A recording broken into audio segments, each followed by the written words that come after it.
une des choses qui impressionnait le monde entier à l'époque du ministère de Christ était sa capacité à parler.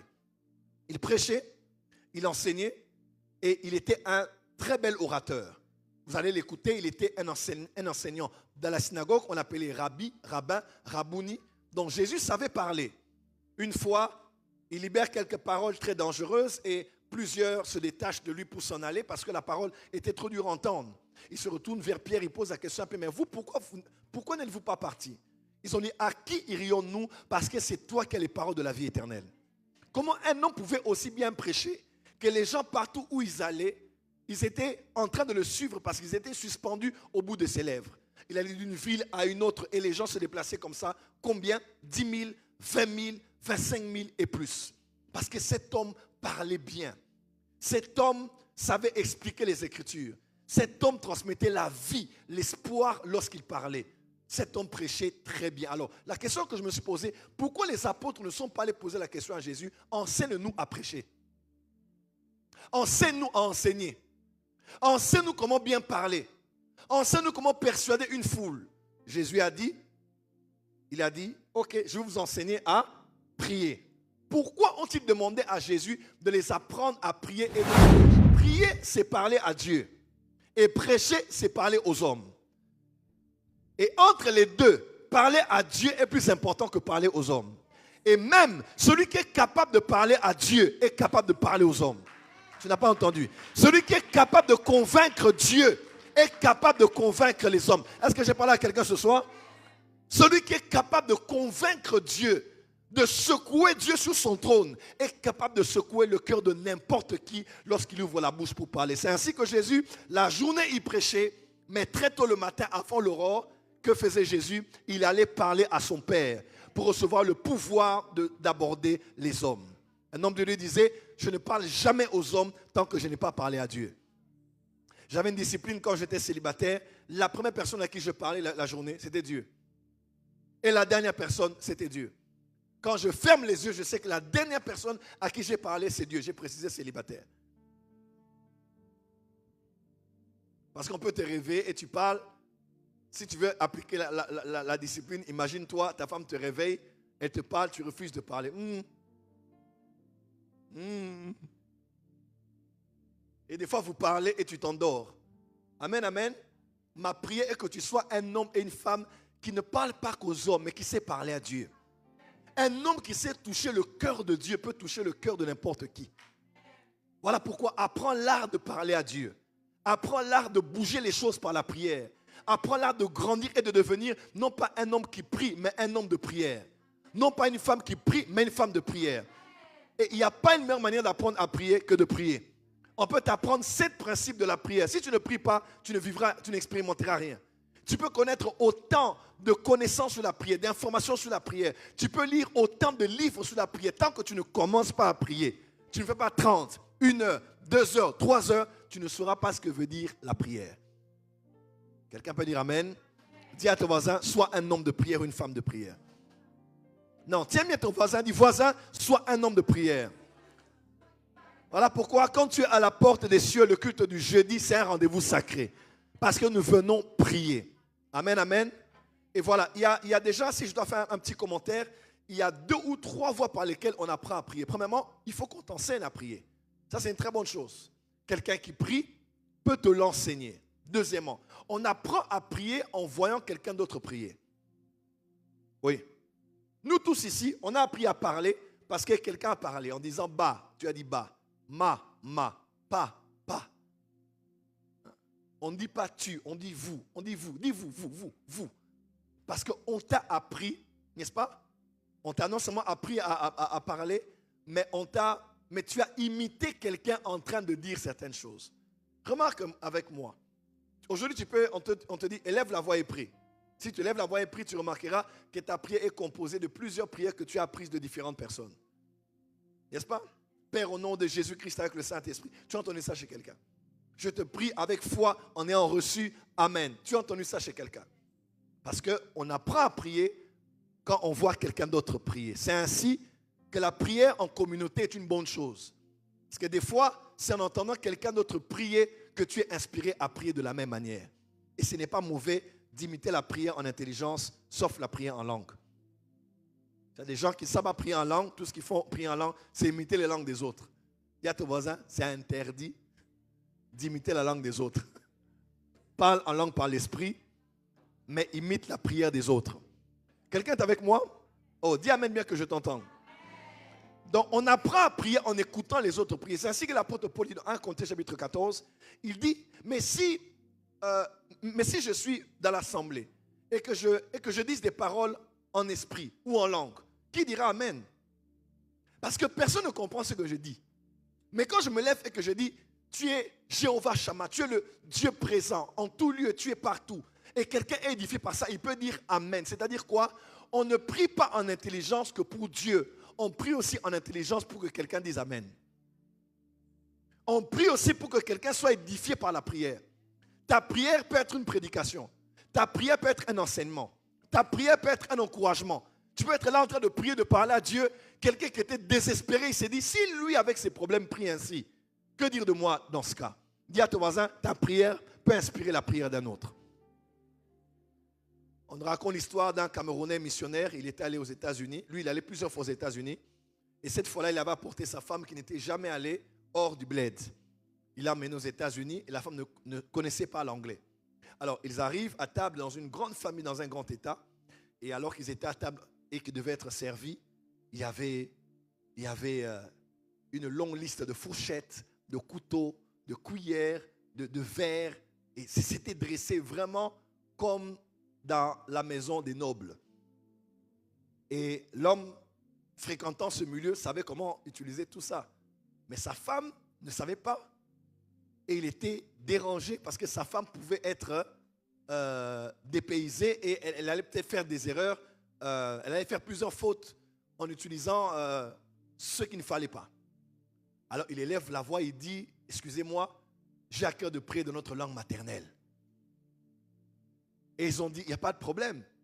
Et il a commencé à prier, il a dit, chérie, calme-toi. Donc eux, ils s'entendaient la langue maternelle. Maintenant, lui, il disait ça la langue, je ne sais pas si c'est le Bamileke ou je ne sais pas. Mais il a dit, calme-toi. Ne panique pas. Regarde tout ce qui est à table et suis les mouvements de mes mains. Ne touche à rien de ce que je n'ai pas touché. Si tu me vois toucher quelque chose, tu touches. Est-ce que tu m'entends? J'espère que tu m'entends. Sois calme, souris et sois à l'aise. Au nom de Jésus, in Jesus' name, amen. Tout le monde a clamé. Il a dit, oh, j'ai une prière. Donc, et pourtant, il n'a pas prié. Il a passé le message à sa femme. Dis à ton voisin, ta prière m'inspire. Dis avec moi, ta prière m'inspire. Et prier, ce n'est pas aussi être comme un perroquet. Hein, c'est juste répéter ce que les autres. Il y a un frère qui priait chez nous à l'église. Il disait, Seigneur, tu es le pommier. Il disait, tu es la rose au milieu des épines. Tu es la potasse de Foulon. Là, tu vois ça dans le Cantique des Cantiques. On a dit, frère, la potasse de Foulon, c'est quoi? La potasse, c'est quoi? Foulon, c'est quoi? Tu es le lys des vallées. Tu as déjà vu un lys? Tu vois, tu n'as même aucune idée, mais tu répètes parce que tu as entendu quelqu'un. Dis à ton voisin, prie avec intelligence. Prier, ce n'est pas aussi répéter comme un perroquet. Prier, c'est s'inspirer de ce qui t'a inspiré de l'autre pour présenter cela aussi à Dieu. Que Dieu te donne d'être entouré des hommes et des femmes de prière. Lorsqu'ils prient à table, lorsqu'ils prient face à un problème, lorsqu'ils prient face à un dilemme, lorsqu'ils prient en comptant l'argent, lorsqu'ils prient avant de voyager, que les prières que tu fais puissent inspirer les autres. C'est ainsi qu'on nous recommande en tant que parents de prier devant les enfants. Oui, les enfants apprennent à prier comme papa tu pries, comme maman tu pries. Ne dis pas seulement à table, oh non, bon, au nom de Jésus, amen. Ou notre Père qui est aux cieux, que ton nom soit sanctifié. Je vous salue Marie, pleine de grâce, le Seigneur est avec vous. C'est le béni entre toutes les femmes, et le fruit de vos entrailles est béni. Sainte Marie, Mère de Dieu. Ou bien l'Éternel mon berger, je ne manquerai de rien. Non. Fais une prière qui va enseigner à tes enfants comment on prie. Le Notre Père n'a pas été donné pour être répété, mais pour nous inspirer. Quant à la structure de la prière, quant au principe de la prière, quant aux clés d'une prière exaucée, quant aux choses sur lesquelles on peut s'atteler lorsqu'on prie. La prière de notre Père n'est pas une récitation à réciter. Quelqu'un m'entend? Mais c'est une table de matière à développer. Quelqu'un m'entend? Lève la main, dit Seigneur, apprends-nous à prier. Qui sont parents ici? prier devant les enfants. Encore et encore et encore. Un autre jour, tu lui diras, aujourd'hui, c'est toi qui feras la prière. Et tu verras, tout naturellement, il y a des choses qu'il va répéter, qu'il a toujours entendues de toi. Ne prie pas à basse voix ou dans ton cœur devant les enfants. Élève la voix et prie, parce que tes enfants apprennent à prier quand tu pries. Quelqu'un peut dire amen? Prie à haute voix. C'est ainsi que quand tu pries devant les enfants, ne prie pas aussi pour n'importe quoi. Parce qu'il y a des femmes qui prient pour accuser les hommes avec qui elles étaient. Et oui. Et l'enfant entend. L'enfant va haïr son père pour rien. Tes prières sont des enseignements. Tes prières révèlent à l'enfant comment prier face aux priorités qu'il y a dans le cœur de Dieu. Comment on prie, non pas en étant insensé, mais en étant intelligent. Tu dois prier devant les enfants. Quelqu'un peut dire amen? Donc, premièrement, on apprend à prier parce que lorsqu'on est enseigné à prier, on apprend à prier lorsqu'on voit les autres prier. Quelqu'un est avec moi? Et on apprend à prier en priant. Dis à ton voisin, prayer.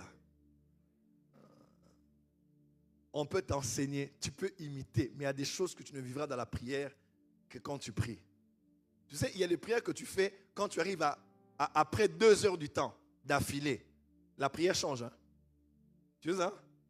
Quand tu arrives à 3 heures, tu sais, mon premier jeûne et prière de 3 jours, on l'a fait en famille. Ma mère, tout le monde, là, à peine converti, c'était les premières expériences. On s'est dit, on va jeûner et prier 3 jours à sec. Dis avec moi, à sec. Bientôt, à la porte dessus, on fera un jeûne et prière, c'est à sec. Pas de McDo. Pas de Oasis. Pas de jus de fruits, pas de croissant. Pas de quoi encore? Pas de sushi. Pas d'atchéké. Pas de pâtes, pas de matcha. Quelqu'un m'entend? Quelqu'un m'entend? 3 jours à sec. On a prié à sec, mes frères et sœurs.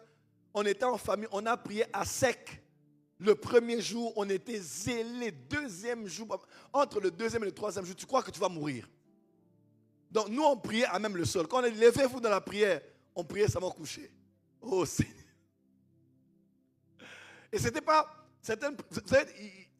Bon, ce fut des années, des fois, nous on trichait un peu. Tu sais, quand tu dis tu vas jeûner de minuit à 18 heures, des fois entre minuit et 18 heures, tu as dormi pratiquement 10 heures du temps. Oui, oui. Quand tu te réveilles un peu comme ça, surtout quand tu regardes, tu as 17h30. Là, tu es déjà debout. Parce que tu sais qu'il te reste une vingtaine de minutes pour clôturer. Il y a même des gens comme ça qui ne jeûnent pas. Parce qu'il a jeûné, ça fait longtemps. Et il réalise qu'il rentre à la maison à 16h30 ou 17h. Et il réalise qu'il n'a pas mangé. Il met ça dans le compte du jeûne. Seigneur, voilà que j'ai jeûné aujourd'hui. Tu n'as pas jeûné. Tu as juste réalisé que tu n'as pas mangé depuis minuit jusqu'à 7h. Quelqu'un peut dire amen? Il y a quelqu'un qui se retrouve. Hein? Dis à ton voisin, il faut prier. Dis à ton voisin, il faut prier. Et on a clôturé 3 jours de jeûne à sec. 3 jours et 3 nuits sans manger ni boire. Et bientôt là, on va faire ces prières ici. On va faire des prières. Il y a des gens qui jeûnent ici en France de minuit à 10h. Ils prennent des biscottes, des biscuits, du thé. Et puis, tu n'as pas jeûné. Dis à ton voisin, on va jeûner. Donc, nous apprenons à prier parce qu'on a vu quelqu'un prier, parce qu'on nous a appris à prier et parce qu'on a commencé à prier. Il y a des choses, ce ne sont que des expériences personnelles que tu feras avec ton esprit. Tu sentiras que ton esprit et ton corps seront en confrontation tout au long de la prière. Plus les heures passent, plus le temps passe, il y aura une lutte intérieure à l'intérieur de toi. Ton esprit se battra avec ton corps aura des fourmis, ton corps aura des crampes, ton corps aura des soucis. Mais il y a un moment où quand tu transcendes le temps et que ta concentration prend le dessus, tu ne sentiras même plus tes membres. Tu vas aller d'heure en heure parce qu'au fait, un des moments durant lequel Dieu nous brise, c'est lorsqu'on fait de longues prières. Parce que tu apprends à maîtriser ton âme, tes appétits, ce que tu entends à l'extérieur. Et c'est pas